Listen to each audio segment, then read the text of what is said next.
Bahkan kata Nabi nanti ada orang ketika sudah sampai di surga ditarik ke atas. Kenapa? Dia punya iman di hatinya walaupun sebesar zarah. Malaikat angkat orang itu.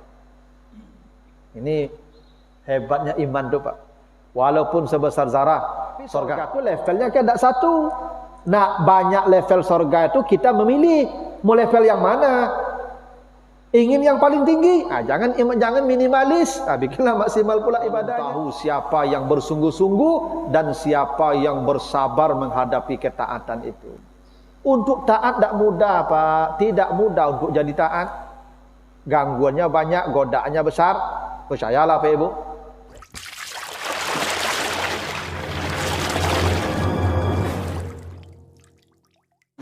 Wa ala alihi wa ashabihi ajma'in.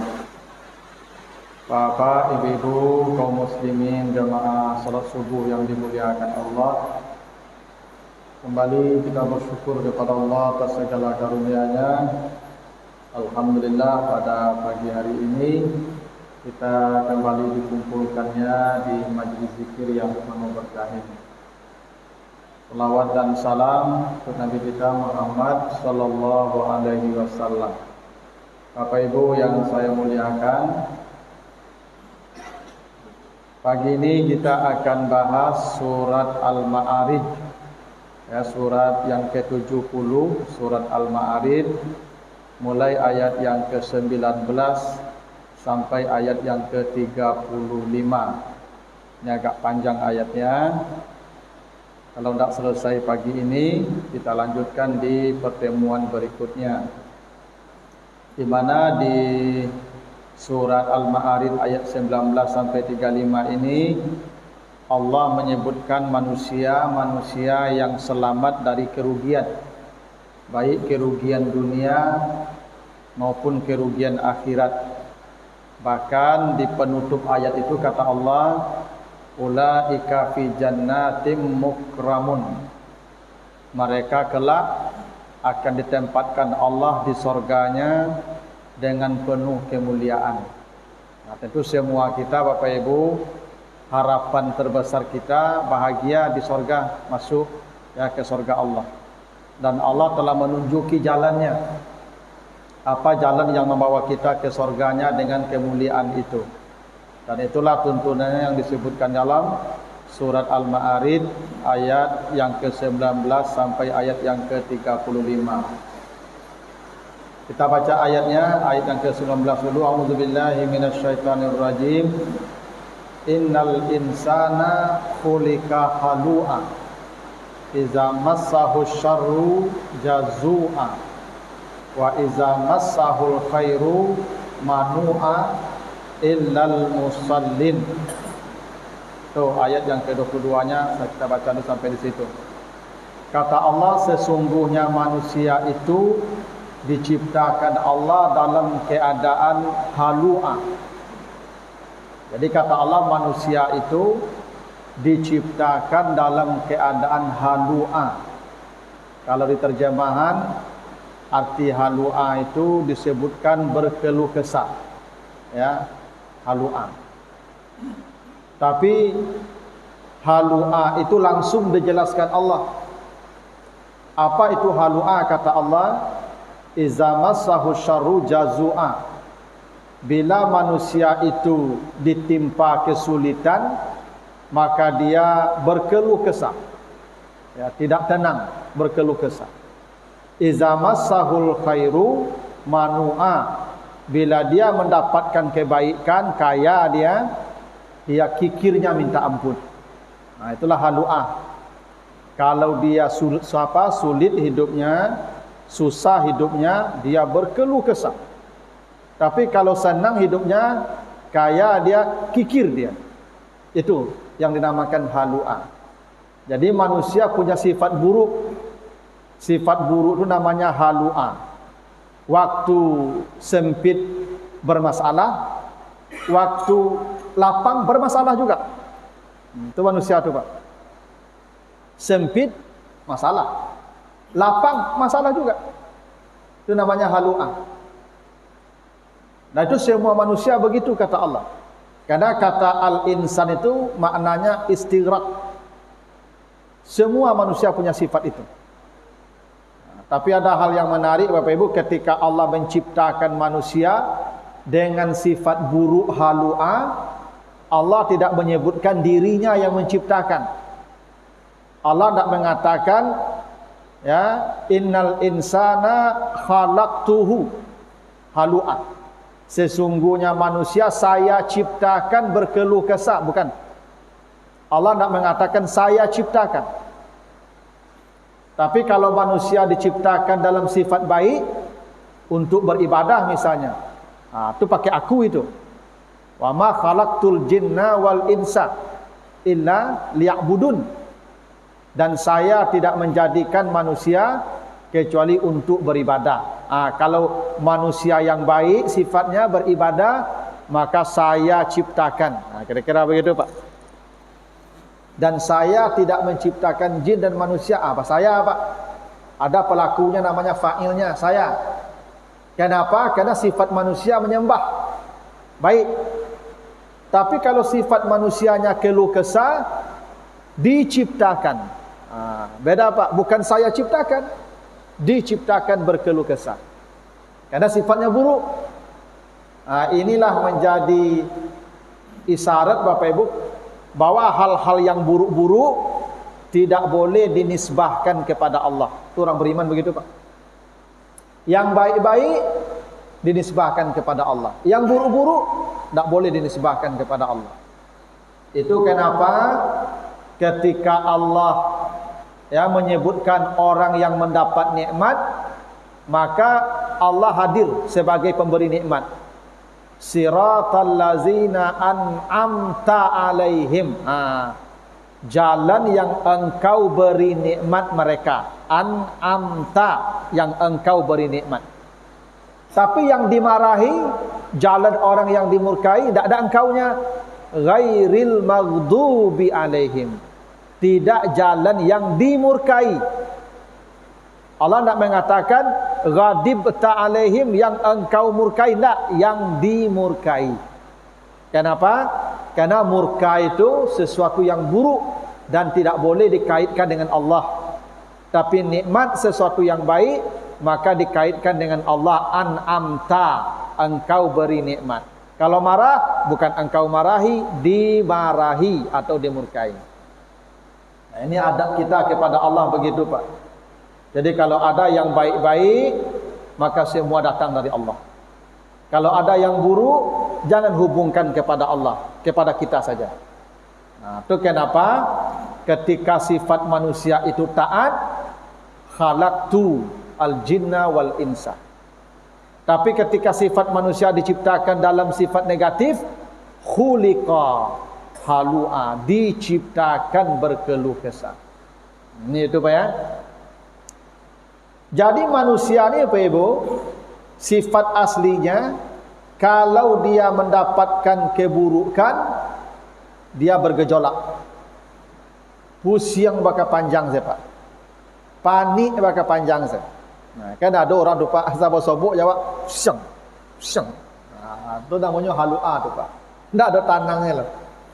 Padahal kesusahan itu kata Allah, massa.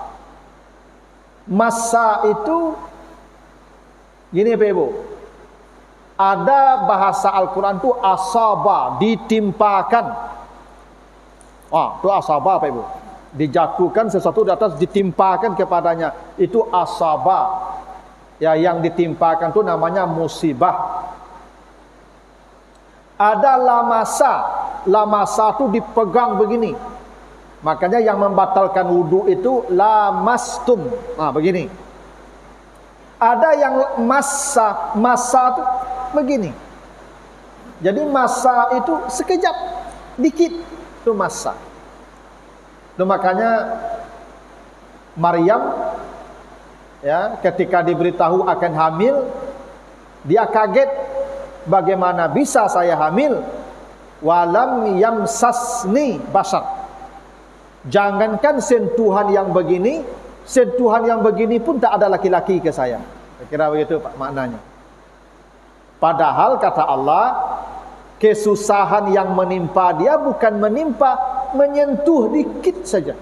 sebentar saja, maka manusia langsung lupa nikmat berpuluh-puluh tahun. Masalah sifat buruk manusia ni Pak.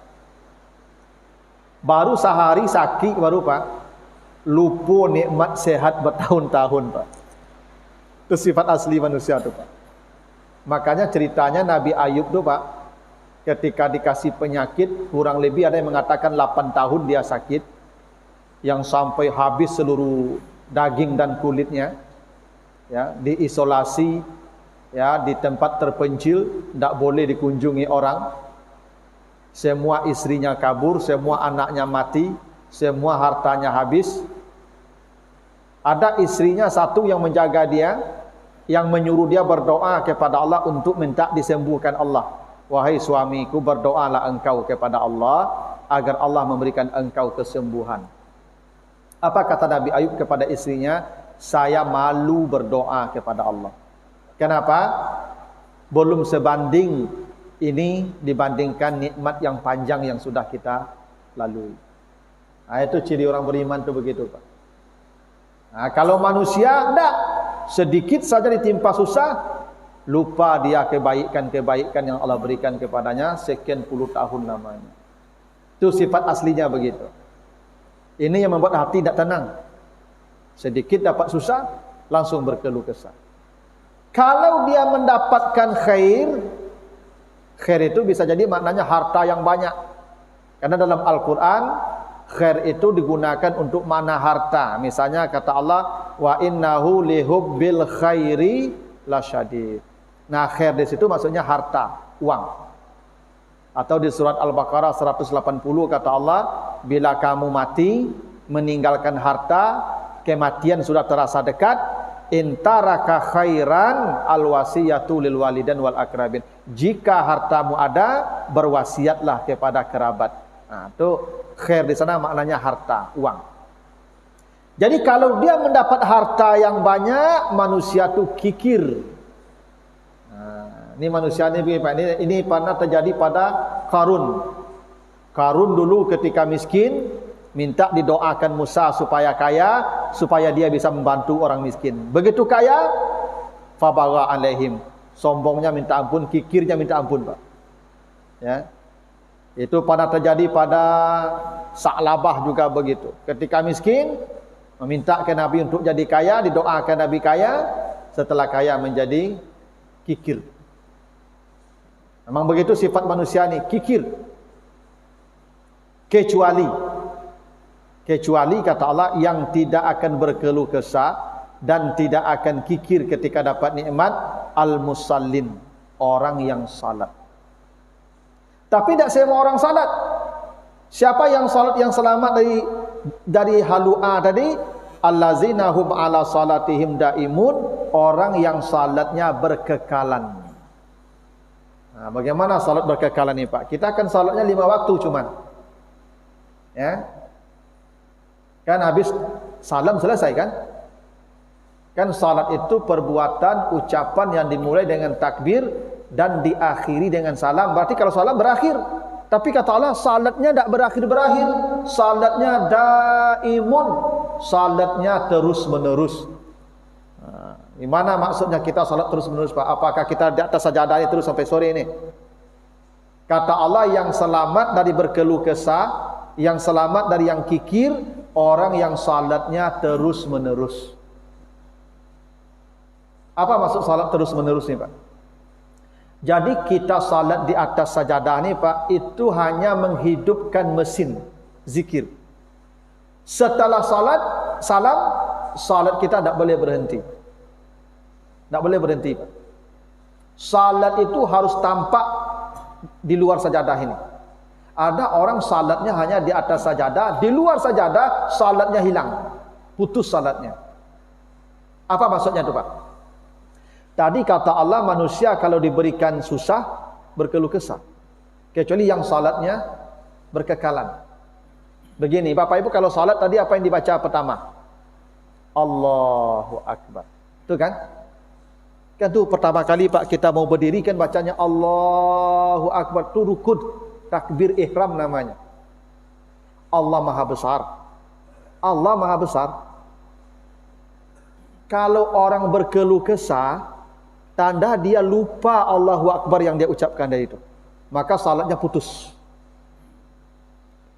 Maka salatnya berhenti ketika dia berkeluh kesah. Padahal tadi dia mengatakan Allahu Akbar, Allah Maha Besar. Tapi ketika sedikit dapat masalah, lupa dia Allahu Akbar tadi. Itu yang salatnya sudah putus namanya, Pak. Artinya Allahu Akbar itu tidak nampak di luar salat tadi. Hanya Allahu Akbar ketika takbir di atas sajadah saja. Di luar sajadah, Allahu Akbarnya hilang dan lupa dia kalau Allah Maha Besar. Hanya orang yang salatnya daimun yang tidak akan berkeluh kesah ketika dapat susah. Kenapa? Dia sudah mengatakan Allahu Akbar. Dan Allahu Akbar harus hadir selalu dalam hidupnya.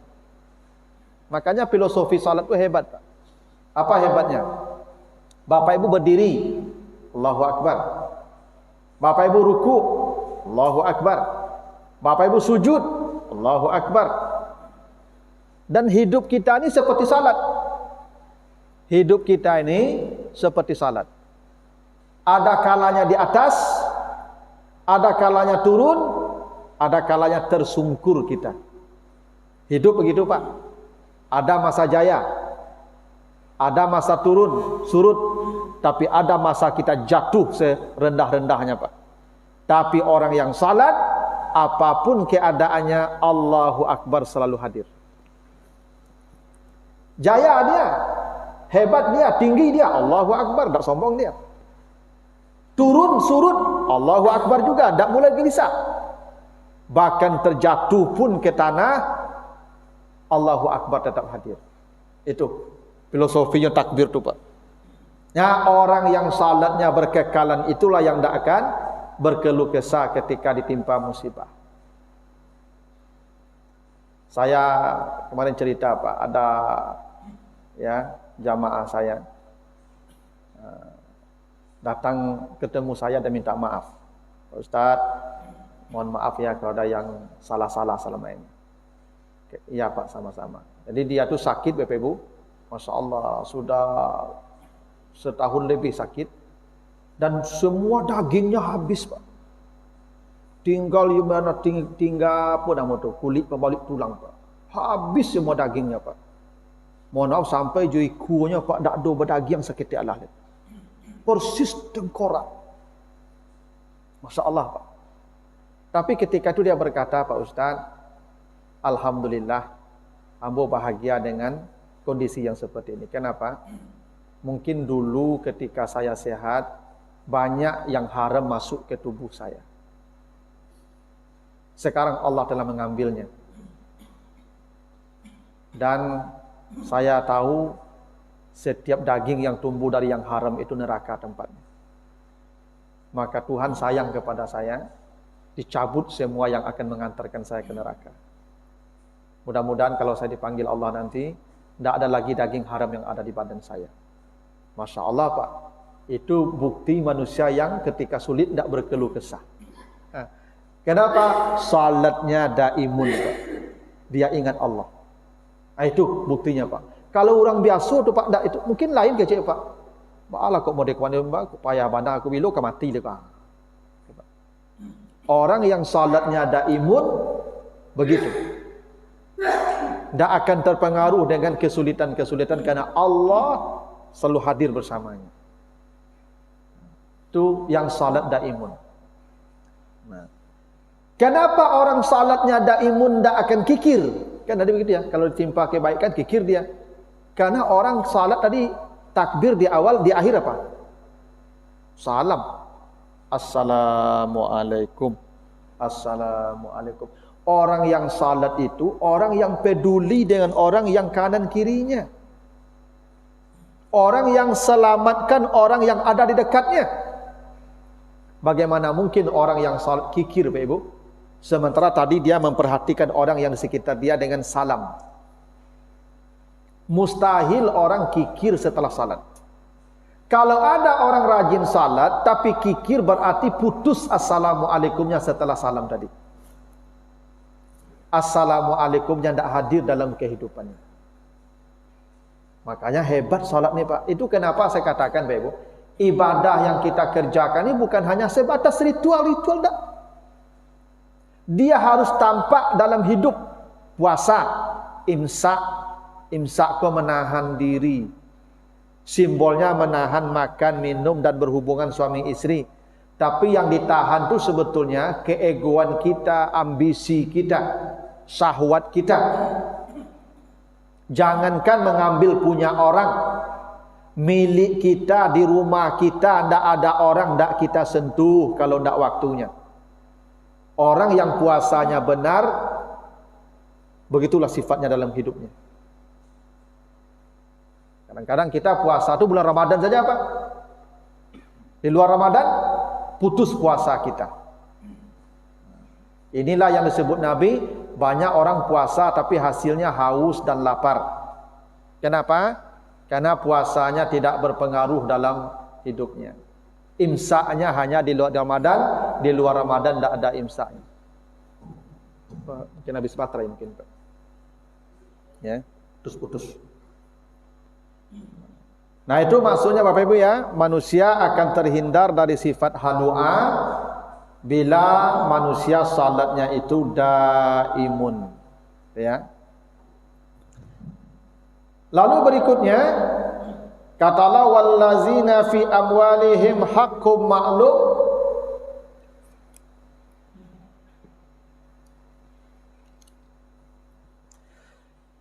Kata Allah, wallazina fi amwalihim haqqum ma'lum lis-sa'ili wal mahrum. Dan orang-orang yang dalam harta mereka dia siapkan bagian tertentu untuk orang yang meminta dan orang yang menjaga kehormatannya. Jadi memang ada manusia ini Pak Ibu, kata Allah yang paling bahagia itu kalau setiap hartanya itu dia sudah siapkan bagian orang di sana. Masya Allah tuh Pak. Makanya Nabi Ibrahim itu Pak diceritakan kalau ada makanan di rumahnya, dia sudah menyiapkan bagian orang di makanan itu. Hingga dia mencari orang kadang-kadang sampai 3 mil 6 kilo mencari orang untuk mengambil itu. Baru dia makan. Nabi Ibrahim begitu Pak. Ada martabak Mesir. Lanyo siapkan sapotong untuk orang Pak sekali. Dan orang kau cari dulu. Lah dapi orang yang kamu ambil martabak kau, yang kamu makan martabak kau barunya makan martabak tu Pak. Begitu Ibrahim tu Pak.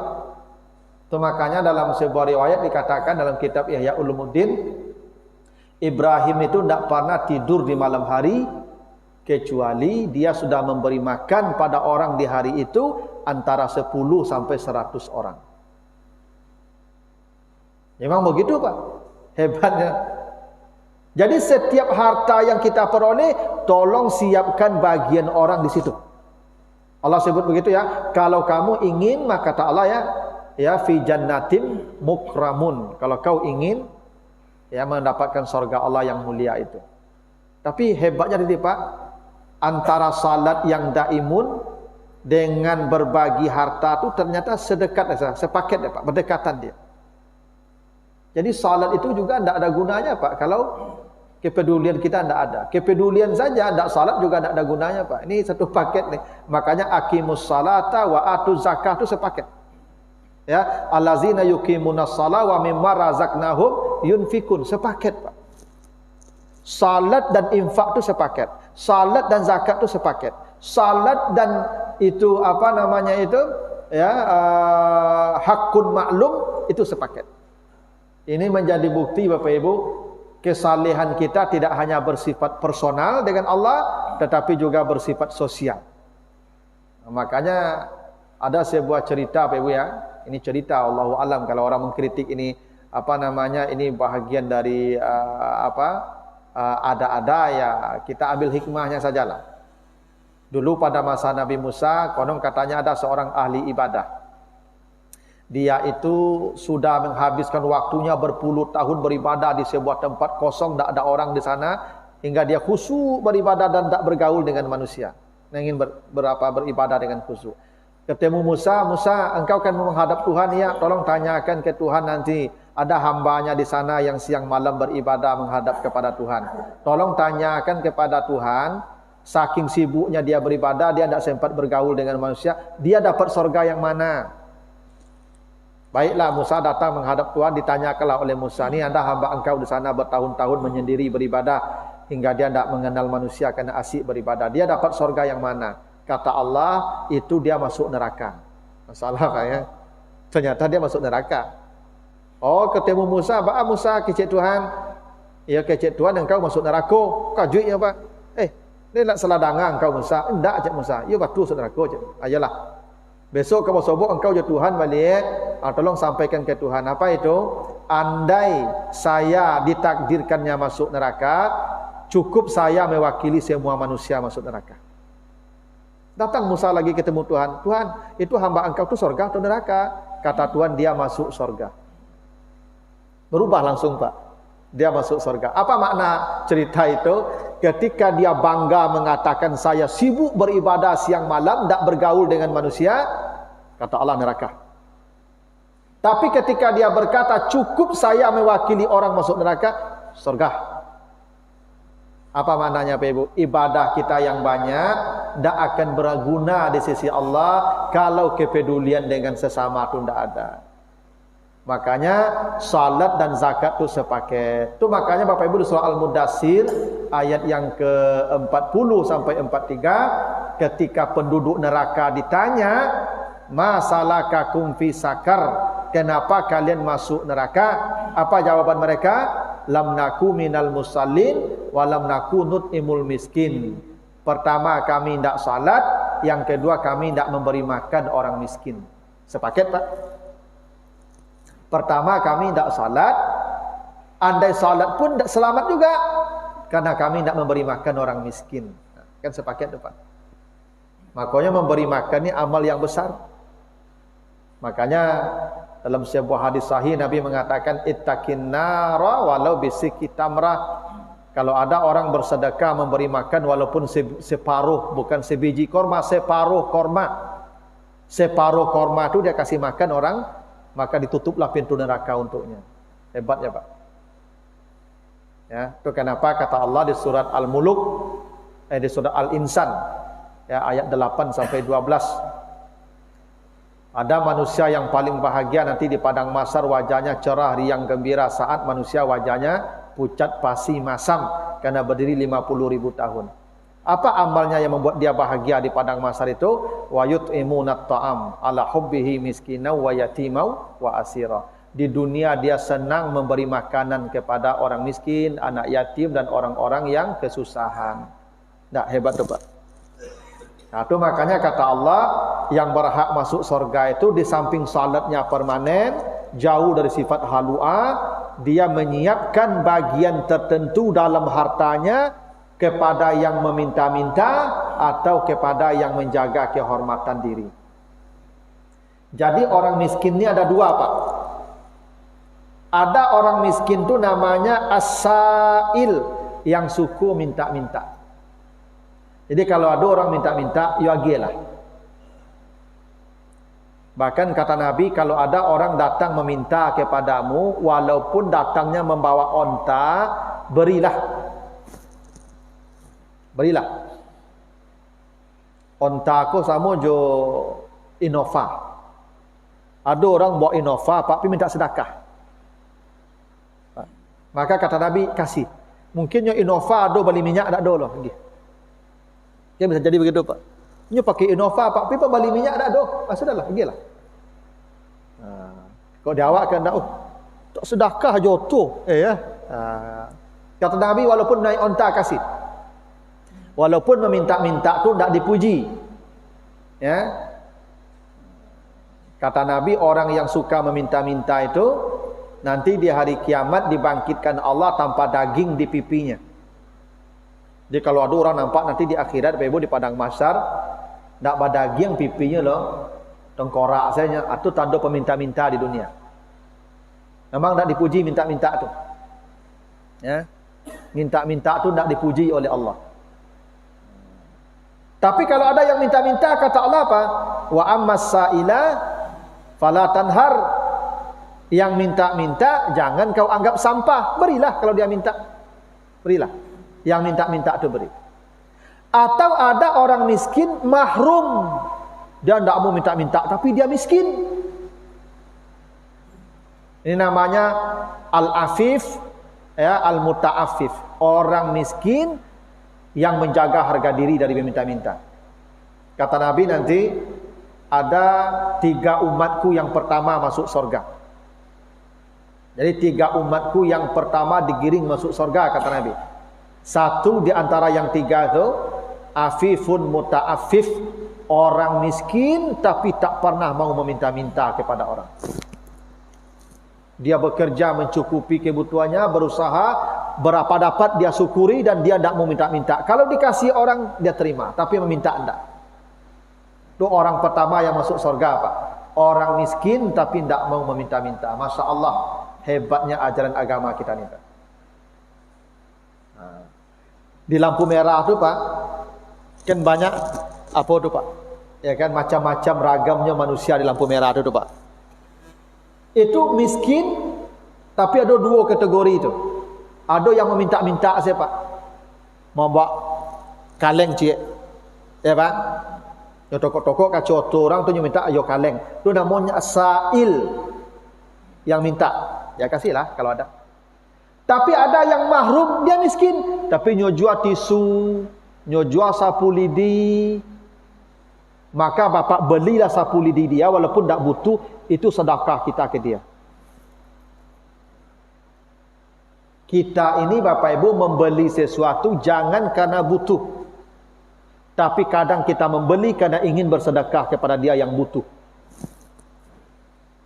Makanya Pak, kalau ada orang menjual tisu tapi jalan tu, balilah tisunya walaupun awak banyak tisu.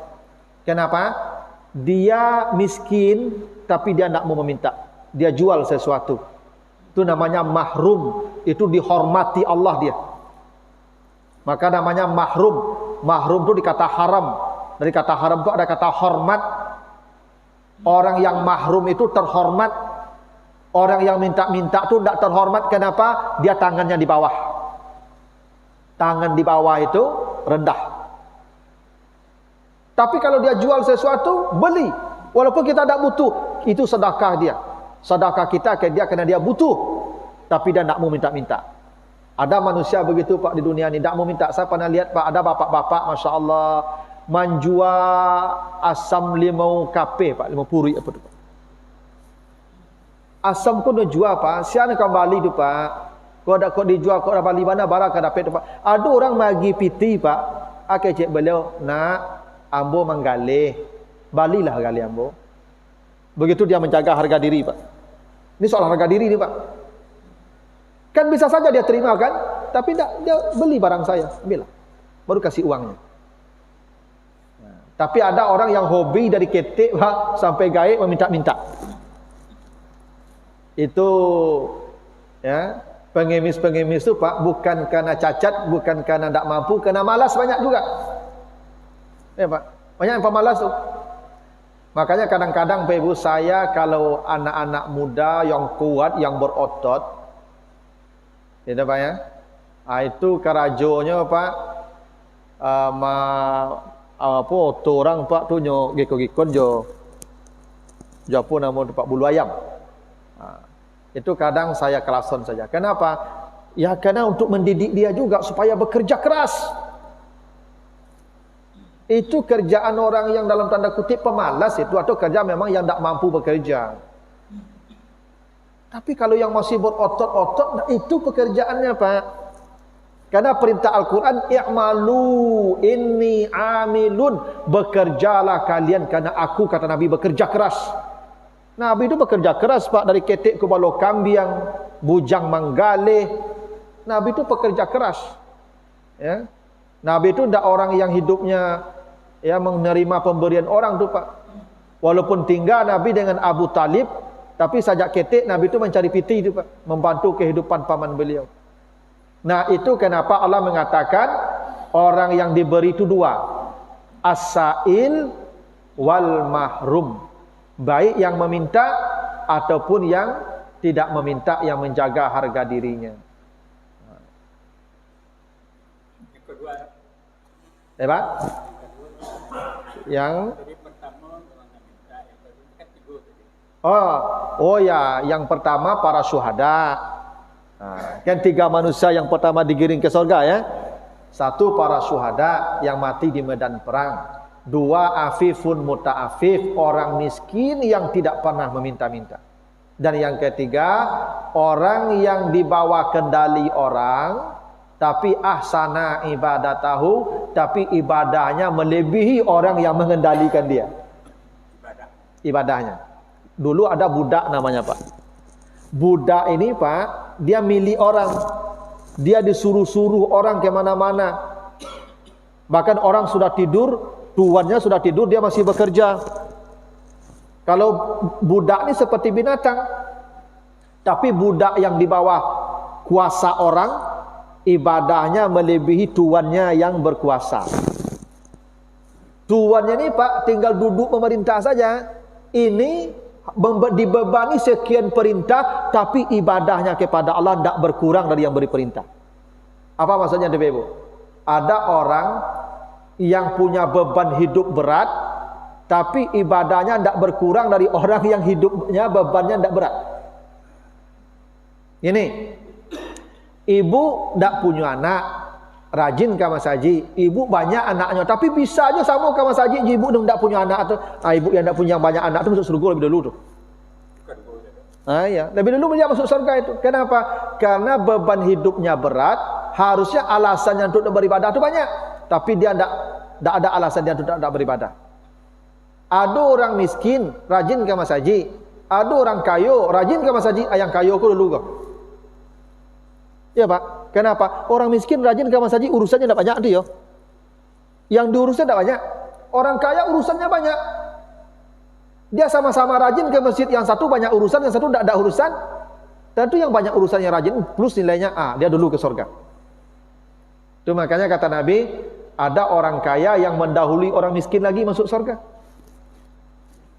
Kan kata Nabi, orang miskin lebih dulu masuk surga 500 tahun dari orang kaya. Tapi orang-orang miskin menghadap Nabi, orang kaya lebih dulu lagi dari mereka. Betul kata Nabi. Siapa? Orang kaya yang tidak lalai dengan kekayaannya untuk beribadah kepada Allah. Rajulun ubtuliya birrizqi fid dunya wa lam yusghilhu zalika an amalil akhirah. Orang yang diberikan kekayaan oleh Allah tapi tidak melalaikan dia untuk beribadah kepada Tuhannya. Kenapa? Kenapa beban hidupnya berat? Tanggung jawabnya banyak, urusannya padat, waktunya sempit, tapi ibadahnya tidak berkurang. Itu yang dulu masuk surga itu, Pak. Ya, itu salah satu yang dari yang 3 itu adalah orang miskin yang tidak minta-minta. Ini penting menjaga harga diri ini, Pak. Ya, jadi minta-minta itu tidak baik. Makanya ibu dia minta-minta belanja apa? Kalau dia pergi temo saya. Tak dia pergi antok. Ya, itu Pak. Kok minta panjang saya, Pak? Ya kan, lalu tiba di pintu lalu minta langsung. Gitu Pak ya. Itu baru 2 ya. Jadi yang salatnya berterus-terusan, dan orang yang menyediakan bagian di hartanya bagi peminta dan yang tidak meminta. Ini baru ayat 25, ada 10 ayat lagi kurang lebih. Nanti kita lanjutkan di Senin ketiga ya. Mudah-mudahan ada manfaatnya. Lebih kurang mohon maaf. Subhanakallahumma wa bihamdika asyhadu an la ilaha illa anta astaghfiruka wa atubu ilaika. Wassalamualaikum warahmatullahi wabarakatuh.